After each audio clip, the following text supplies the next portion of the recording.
A gas stove has exploded on a train in Pakistan, sparking a huge fire that killed at least 70 people. Survivors recorded what happened as the flames tore through several carriages. The train was on its way from Karachi to Rawalpindi, which is just outside Islamabad.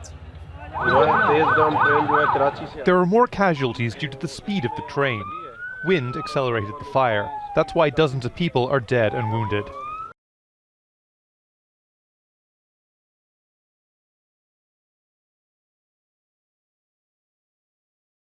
North Korean leader Kim Jong-un has sent his condolences to President Moon Jae-in over the death of Moon's mother, Kang Han-ok.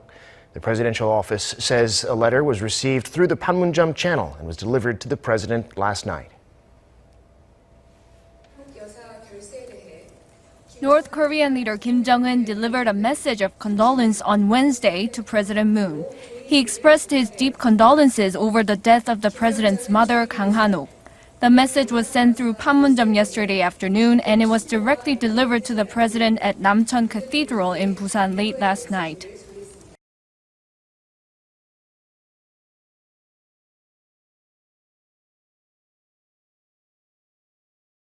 We began the hour with breaking news. Seoul says Pyongyang has fired 2 unidentified projectiles into the sea between the Korean peninsula and Japan. It says the projectiles were launched from a central province in the DPRK and headed east toward the sea. But it's still not clear if the devices could be identified as missiles.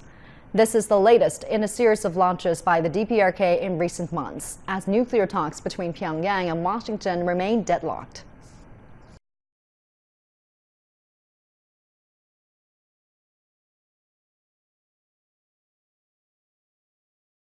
A former Juul executive is sounding the alarm in a new lawsuit against the vaping giant, alleging at least 1 million contaminated vaping pods were sold to customers and retailers. Former Juul Senior Vice President Siddharth Braja claims he was fired in March for raising concerns about at least 1 million contaminated pods the company allegedly shipped to customers and retailers. The lawsuit cites several instances where Braja expressed concerns about the quality of the products being sold. The lawsuit claims then CEO Kevin Burns responded to those concerns, saying half our customers are drunk and vaping like expletives. Who the expletive is going to notice the quality of our pods? Burns, who stepped down from Juul last month, told Tony DeCopel in August the company's products are safe.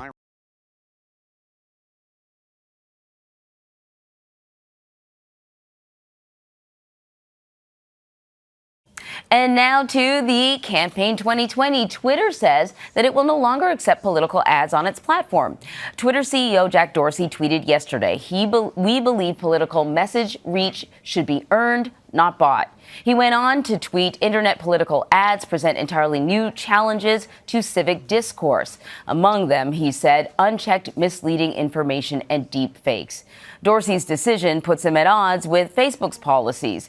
Some believe Twitter's move was related to backlash Facebook's Mark Zuckerberg received on Capitol Hill last week when he was asked about paid political ads.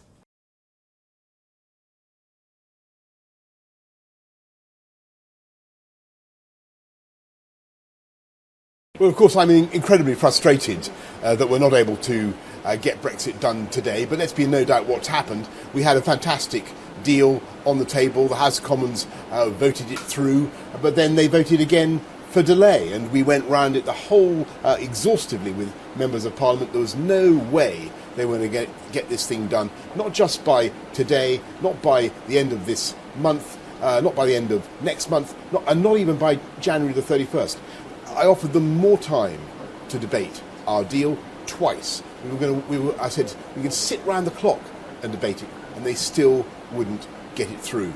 And after 3.5 years, it was perfectly obvious to me that this Parliament is just not going to vote Brexit through.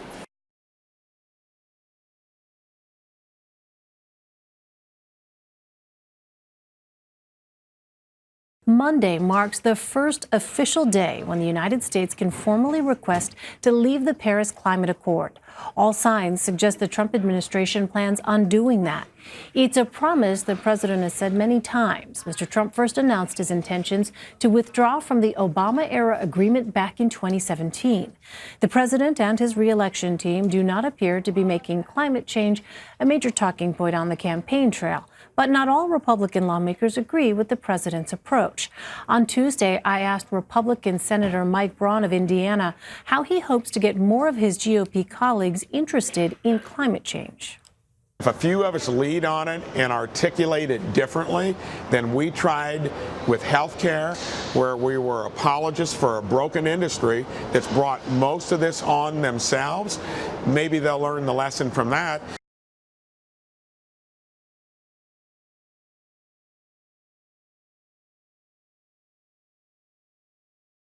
Shuri Castle is one of Okinawa's best-known tourist spots and had earned World Heritage status in 2000.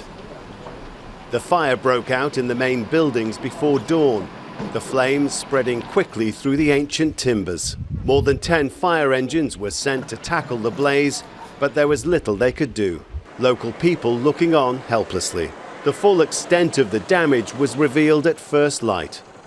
Many of the buildings reduced to smoking ruins.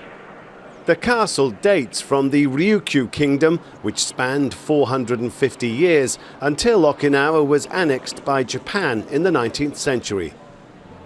As a symbol of the island's heritage, it had in recent days been holding an annual festival, recreating rituals from the past.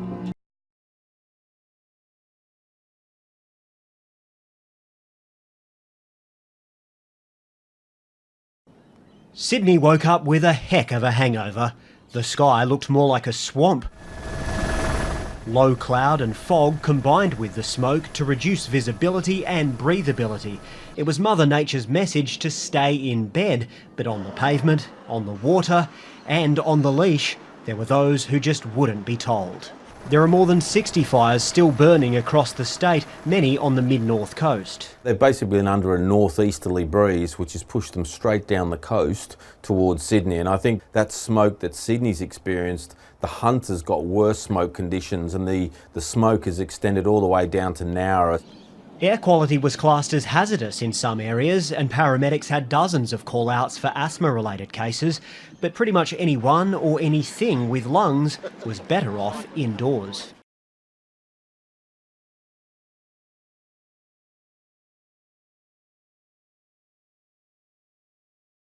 The government has unveiled a blueprint of its ambitious plans to reduce traffic and slash transportation fees in metropolitan areas over the next decade.